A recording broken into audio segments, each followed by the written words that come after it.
Pemirsa, selain ancaman penyakit menular seperti virus corona yang menyeruak di awal tahun ini, pemerintah juga masih memiliki sederet masalah dalam bidang kesehatan yang tak kunjung tuntas. 100 hari sudah mantan Direktur Rumah Sakit Pusat Angkatan Darat Gatot Subroto, RSPAD Terawan Agus Putranto menjadi Menteri Kesehatan. Apa saja hal konkret yang sudah dilakukannya untuk memperbaiki pelayanan di sektor kesehatan? Berikut wawancara saya dengan Menteri Kesehatan dalam rangkaian 100 hari pemerintahan Joko Widodo, Ma'ruf Amin.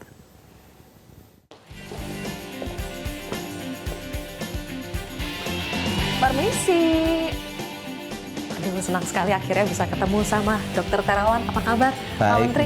Sehat ya? Sehat. Pasti Menteri Kesehatan harus sehat ya, Pak? Harus dong. Pak, terima kasih sudah menerima tim Prentalk hari ini. Saya lihat ruangan kerjanya hijau sekali. Ini mendukung suasana bekerja sebagai menteri supaya selalu sehat ya, Pak? Ya, fresh. Gitu fresh lah. Ya, Pak? Ya. Oke. Pak, saya penasaran sama Dokter Terawan. Ketika mulai menjadi Menteri Kesehatan, dipilih oleh Presiden Jokowi, Pak, pasti udah langsung menginventarisasi permasalahan yang ada gak sih, Pak? Dan langsung berpikir gak, kalau begini terobosan yang harus saya buat ini. Karena kan Bapak sebagai dokter saja dikenal sebagai dokter yang penuh dengan terobosan. Apalagi sebagai Menteri Kesehatan maunya pasti membuat terobosan kan, Pak? Ya. Jadi ya saya langsung melakukan review apa yang terjadi di Kementerian Kesehatan, apa saja yang bisa mendukung program pokok Bapak Presiden terhadap Kementerian Kesehatan, yaitu visi misi beliau ya adalah menurunkan angka stunting, menurunkan angka kematian ibu dan angka kematian bayi. Dan itu menjadi pedoman yang saya hayati untuk bagaimana caranya, kekuatan saya itu apa? Ya. Apa kelemahannya, apa kekuatannya, apa batas kemampuannya, apa kemampuannya. Dan itu terus kami urai dari hari ke hari, berdiskusi dengan semua staf, baik eselon 1 maupun eselon 2 sampai ke eselon 3 untuk mengecek. Kemudian di lapangan, saya harus bisa mensiasati dari analisa semua data yang masuk, maka saya akan bisa membuat sebuah diagnosa yang tepat untuk mencapai bagaimana tercapainya visi dan misi Bapak Presiden bisa terlaksana dengan baik sesuai pentahapan yang ada. Saya suka ini istilah kedokteran sekali, diagnosanya. Jadi ketika Pak Terawan mendiagnosa, penyakit kita tuh apa, Pak? Jadi obatnya menurut Bapak apa? Ya. Jadi begitu saya melihat dimulai dari mindsetnya. Jadi fitrahnya itu dari masyarakat yang paling bawah terutama adalah untuk menurunkan stunting, angka kematian ibu, angka kematian bayi, basisnya adalah di bawah. Nah, basis di bawah itu adalah dimulai dari puskesmas.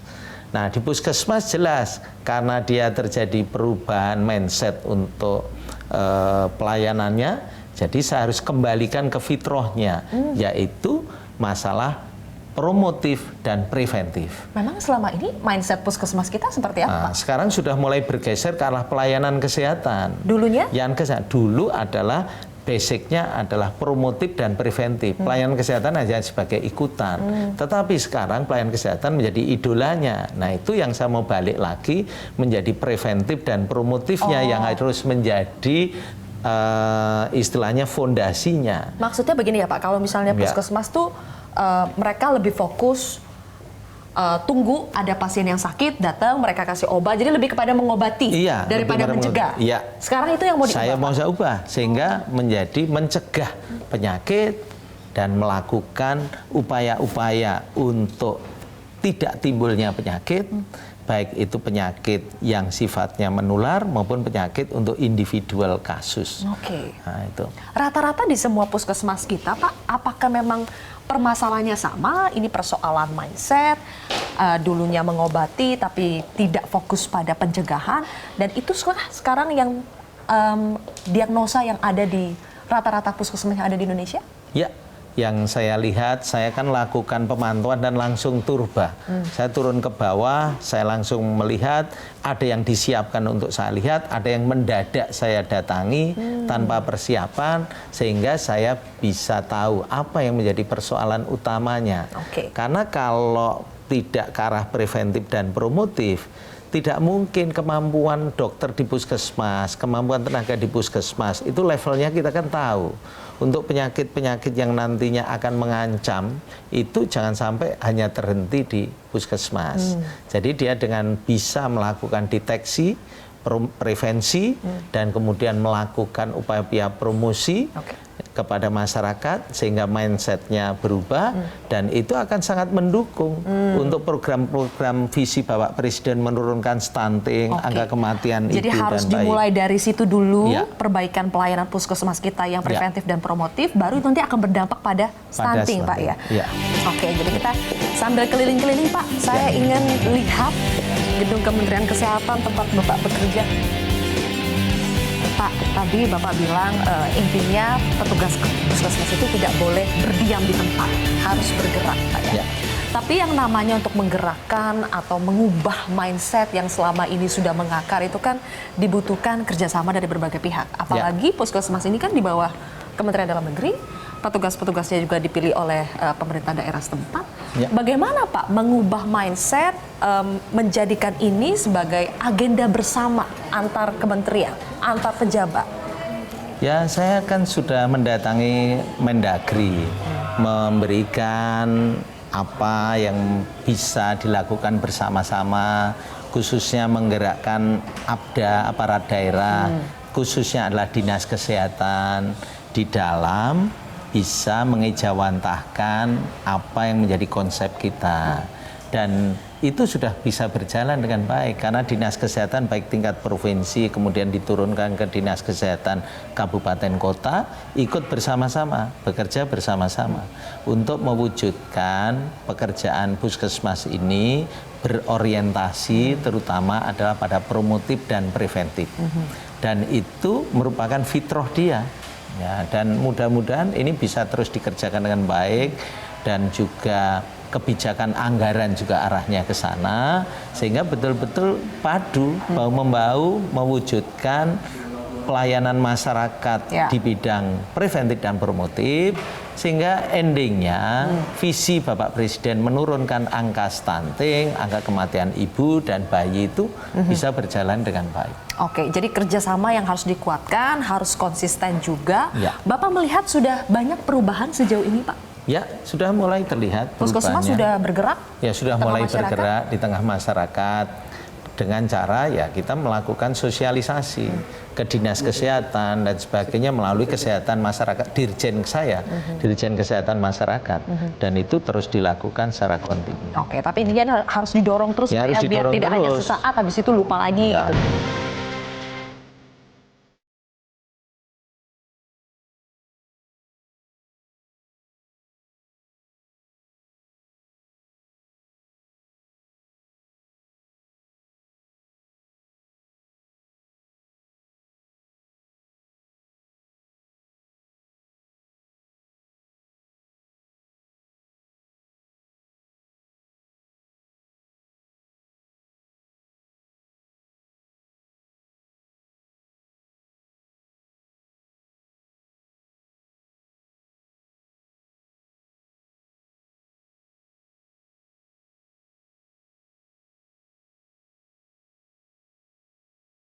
Pak, berbicara lebih dalam soal stunting, Pak. Kita lihat penurunan angka stunting di Indonesia memang selama 6 tahun terakhir ini turun. Data saya ini dari 2013 sampai 2019 penurunan bayi stunting tidak sampai 10%. Berarti rata-ratanya itu tidak sampai 2% per tahunnya. Sementara yang saya tahu Bapak menargetkan dalam 3 tahun ini angka stunting bisa di bawah 20% sesuai dengan target WHO. Itu bagaimana strateginya, Pak? Intervensi apa yang bisa dilakukan oleh Kementerian Kesehatan? Ya, intervensi Kementerian Kesehatan ya harus digabungkan dengan intervensi kementerian lain, di mana kita bekerja sama dengan kementerian-kementerian lain dan sudah disepakati bersama melakukan gerakan penurunan angka stunting, baik itu dari mulai bahkan ke Kementerian PU pun ikut bekerja, memperbaiki sanitasi dan sebagainya, kemudian dari Kementerian Desa Tertinggal juga ikut membangun. Ini banyak Pak ya yang harus terlibat ya? Iya, tidak hanya bisa. Tugas dari Kementerian Kesehatan ternyata. Tidak bisa, harus bersama-sama. Keberhasilan dari Kementerian Kesehatan hanya 30%, yang 70% adalah didukung oleh kementerian lain. Menarik ini. Ini menarik nih Pak, tadi ada katakan 30% Kementerian Kesehatan, 70% kementerian lain untuk bersama-sama memerangi stunting. Kita akan ulas lebih jauh lagi Pak, tapi kita harus jeda terlebih dahulu. Pemirsa tetaplah bersama kami di Prime Talk.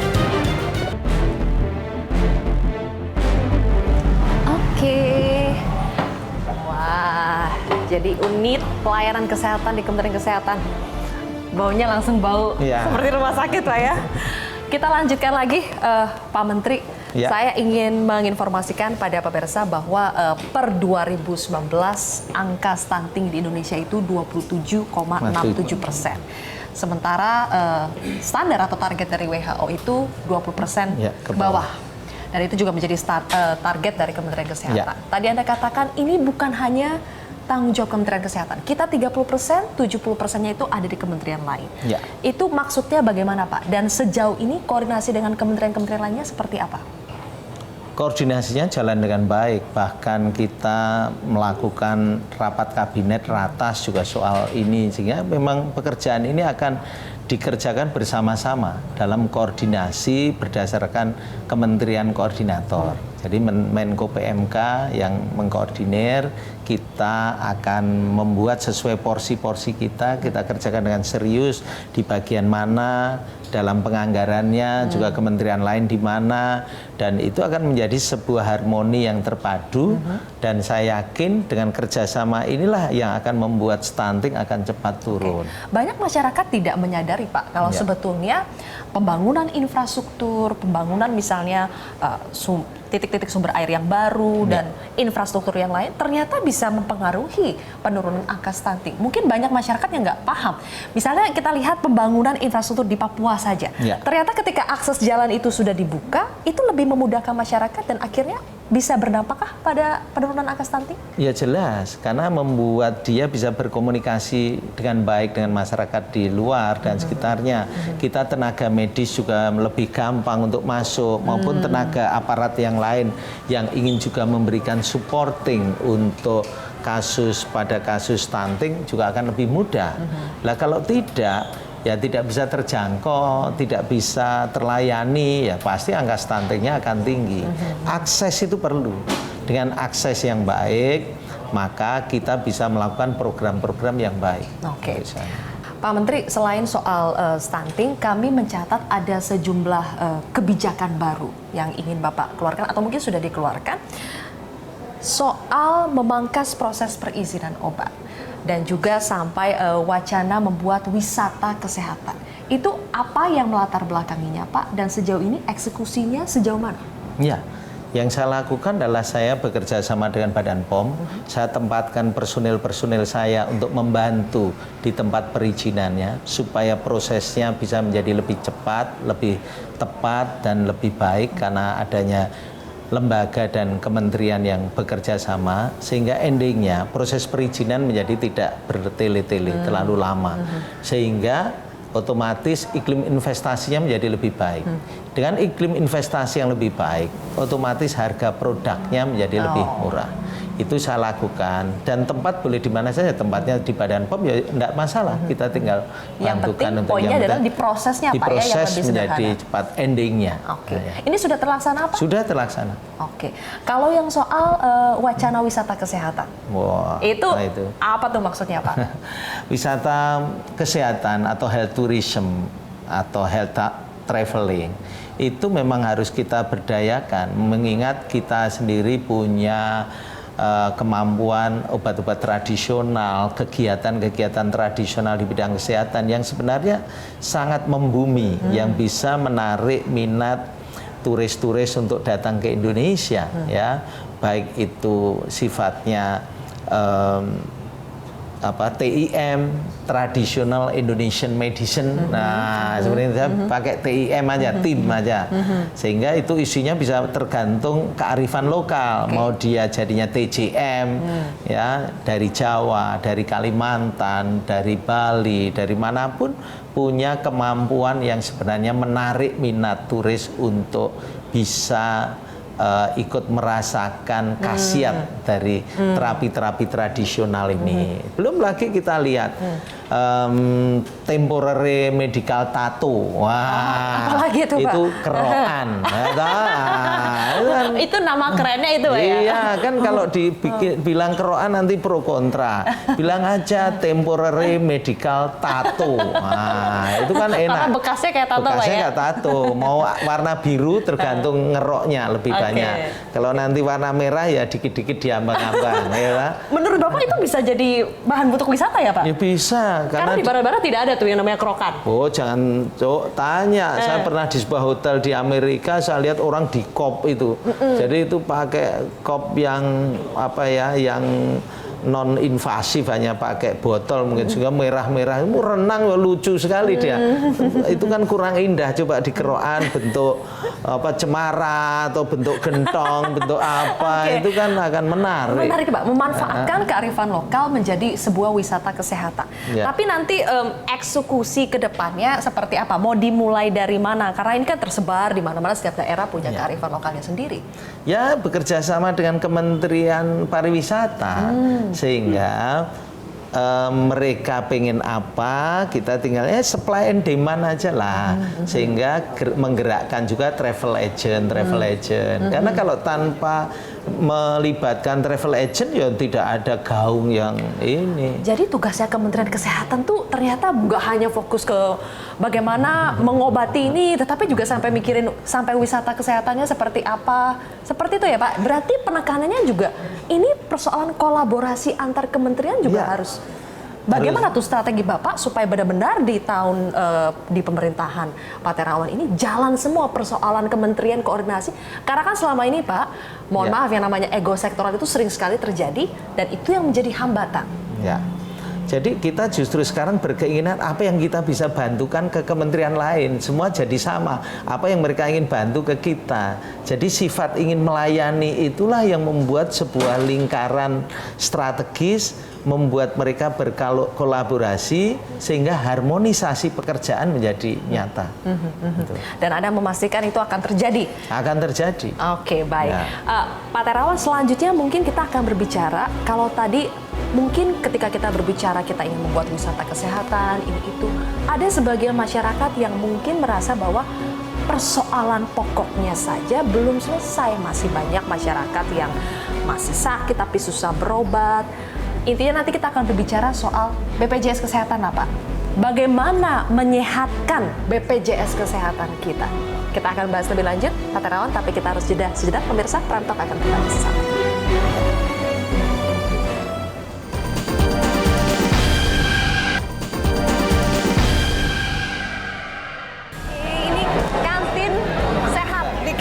Kesehatan. Oh, kapan lagi? Disapa-sapa loh, Pak. Kapan lagi? Pak Menteri juga pas baru menjabat langsung makan di kantin ya? Karena nomor satu ya harus sehat apa enggak, kebersihannya. Iya. Kan tiap hari makan di sini atau sekali aja, Pak? Ya enggak, terus. Pokoknya kalau di kantor ya saya makan. Ya. Oke, ini buat kami nih, Pak. Ya. Wah, silakan. Alhamdulillah, terima kasih, Pak. Kita sambil makan di sini. Ya. Icip-icip dulu. Silakan, Pak. Ya. Sebelum kita lanjut, karena topik berikutnya agak berat dikit. Waduh, silakan.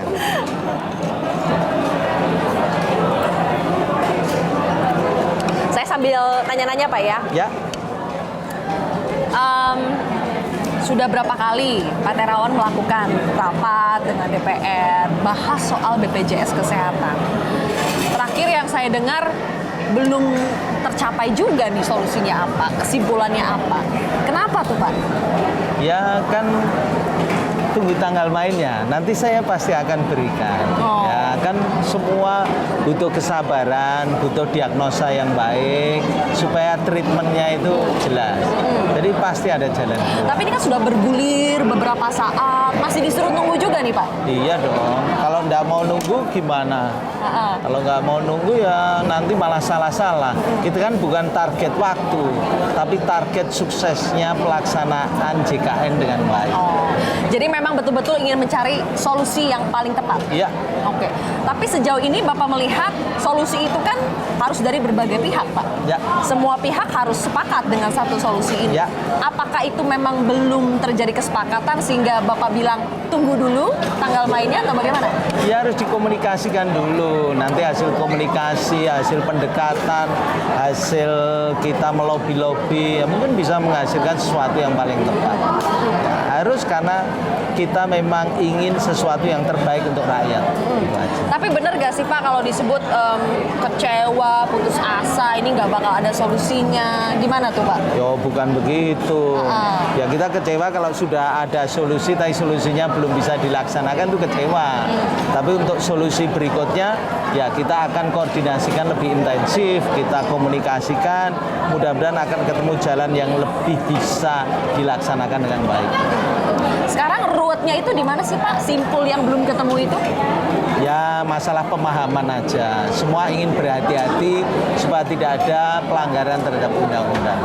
Oke, semuanya lagi berhati-hati. Tapi kami disuruh menunggu ini kira-kira akan ada hasil yang kurang lebih bisa memuaskan banyak pihak atau bagaimana? Jangan-jangan disuruh tunggu tapi ketika ada hasilnya banyak yang kecewa Pak? Yang penting kan bukan puas terhadap hasilnya, tetapi yang paling bukan pada hasil pendapatnya, tetapi puas terhadap pelaksanaannya sehingga performan itu bisa tercapai dengan baik. Oke. Karena Bapak masih bilang tunggu tanggal mainnya, kita tunggu beneran ya Pak. Mudah-mudahan nanti ada hasil yang bisa terlaksana dengan baik. Sabar aja nanti. Sabar aja, oke. Kita sekarang berbicara soal persoalan-persoalan di pelayanan kesehatan kita Pak. Kalau BPJS Kesehatan itu kan mungkin salah satunya saja. Tapi kalau kita lihat bagaimana pelayanan di rumah sakit. Sampai saat ini bisa dibilang pelayanan di rumah sakit kita belum sepenuhnya memuaskan. Masih banyak kritik-kritik baik itu ke para dokternya, para perawatnya, atau sistem manajemen di rumah sakit. Saya ingat Pak Jokowi memilih Pak Terawan sebagai Menteri Kesehatan karena katanya Bapak berpengalaman dalam manajemen rumah sakit. Mengelola waktu RSPAD. Bagaimana, apa yang akan Bapak terapkan pada manajemen rumah sakit, seperti apa yang akan dibenahi Pak? Ya, rumah sakit itu yang paling penting adalah kesehatan finansialnya dulu, kesehatan keuangannya. Kalau cash flow-nya dia bermasalah, maka pelayanannya akan terganggu semua. Kualitas pelayanan yang akan diberikan juga terganggu. Karena itu nomor satu adalah disehatkan dulu bagaimana sebenarnya sistem keuangan dia. Karena kalau tidak, bagaimana mungkin bisa menarget untuk safety, keselamatan pasien, pelayanan yang baik. Kalau modalnya tidak ada, ya tidak mungkin. Karena itulah kuncinya adalah di akuntabilitas dari keuangan rumah sakit itu sangat prinsip. Banyak nggak sih Pak rumah sakit di Indonesia yang tidak sehat secara keuangan? Ada ya, itu datanya Pak? Ya hampir semua sekarang mengalaminya. Dengan klaim pembayaran yang terpending, itu membuat cash flow-nya bermasalah. Nah itulah yang akan kita carikan jalan keluar. Kalau selama klaim pending maupun juga klaim cash flow dari rumah sakit ini terganggu, ya pelayanannya pasti terganggu. Iya. Kan kita sering mendengar Pak, rumah sakit tunggakan BPJS-nya belum dibayar, menunggak berapa lama, sehingga akhirnya itu mengganggu misalnya persediaan obat, pembayaran terhadap petugas medis. Berarti kuncinya balik lagi, BPJS kesehatannya harus sehat dulu Pak? Iya. Balik lagi ke situ. Iya. Selama itu belum terselesaikan, ini akan terus berlanjut. Kecuali rumah sakit itu tidak sepenuhnya bergantung penghasilannya dari BPJS. Kalau rumah sakit itu bergantung sebagian besar dari BPJS, ya pasti terpengaruh cash flow-nya. Tapi kalau rumah sakit itu hanya sebagian kecil penghasilan BPJS-nya, dia tetap sehat. Itu aja intinya. Itu aja intinya ya. Iya. Oke. Untuk membenahi atau meningkatkan kualitas SDM medis kita, Pak. Adakah terobosan khusus atau berjalan saja seperti biasa? Namanya untuk meningkatkan kemampuan medis, dia harus terus berlatih. Ada yang namanya pendidikan kedokteran berkelanjutan, PKB, melalui workshop, kursus-kursus. Maka dia bisa ditingkatkan. Dan itu rutin dilakukan oleh semua teman-teman spesialis apapun, maupun juga dokter umum. Melakukan peningkatan upaya-upaya pengetahuan dia, keterampilan dia melalui PKB, pendidikan kedokteran berkelanjutan, maupun melalui pertemuan-pertemuan, workshop dan sebagainya. Kalau untuk mencukupi bukan hanya kuantitas tapi juga kualitas petugas medis sampai ke daerah-daerah terpelosok, terpencil, itu bagaimana, Pak? Ya, yang jadi persoalan adalah kita kan tidak bisa memaksakan, karena dengan turunnya keputusan Mahkamah Agung mengenai wajib kerja dokter spesialis itu dibatalkan, itu membuat kita harus cari cara supaya bisa kita mendeploy dokter-dokter spesialis ke daerah-daerah. Karena kalau kita lihat penempatan dokter itu, wilayah barat banyak besar sekali, sedangkan tengah sama timurnya kecil. Tidak merata. Ya, jadi inilah yang terus kita bangun, kita godong untuk tetap mendorong. Baik itu melalui Nusantara Sehat, melalui program-program penempatan dokter spesialis, dengan program-program yang ada di Kementerian Kesehatan yang tidak bersifat wajib, itu mudah-mudahan terus bisa mengatasi secara pelan-pelan tanpa harus melanggar undang-undang. Bolak-balik kita harus selalu mengacu pada perundang-undangan. Ya. Oke, terakhir Pak Menteri, saya tahu dari awal sebelum jadi Menteri pun sebagai dokter, Pak Dokter Terawan ini banyak terobosan, tapi juga banyak kritikan, tapi selalu santai, selalu terlihat tenang, santai. Tapi kadang-kadang kalau di DPR bisa juga galak. Apakah itu memang strategi Pak Menteri, dan apakah sebagai Menteri Kesehatan itu ada strategi khususnya supaya tadi semua terobosan yang Bapak bilang tadi betul-betul bisa tereksekusi? Ya, yaitu kan teknik-teknik berkomunikasi kita untuk kita bisa mewujudkan tujuannya, itu goalnya bisa tercapai. Dan ya itu memang bawaan dari dulu memang seperti itu. Saya setiap menghadapi masalah selalu saya berpikir ini peluang. Jadi tidak pernah saya memikirkan, wah ini masalah berat. Tidak ada masalah. Buat saya yang adanya adalah peluang. Dan karena ada peluang, ada sebuah action tenaga saya yang lebih untuk berbinar-binar, seolah padahal itu masalah, tapi kita anggap sebagai sebuah peluang yang harus bisa diselesaikan. Oke, ini bisa menjadi masalah yang sehat lah Pak ya. Iya. Terima kasih Ya. Pak Menteri Kesehatan Dr. Terawan telah bergabung bersama kami di Perantok. Ya. Senang sekali. Mudah-mudahan Pak semua target-target terobosan-terobosan yang ingin dijalankan Ya. di era Pak Terawan ini betul-betul bisa terlaksana dengan Amin. optimal, bisa menyehatkan dan melindungi rakyat Indonesia. Terutama nanti kita tunggu ya Pak persoalan stunting, mudah-mudahan angkanya bisa turun. Ya. Kemudian soal BPJS Kesehatan kita tunggu nanti bagaimana solusi yang akan disepakati bersama. Terima Ya. kasih sekali lagi Dr. Terawan. Silakan Dok, kita lanjutkan. Ayo, Sekarang kita sudah bisa makan Ya. dengan tenang. Ini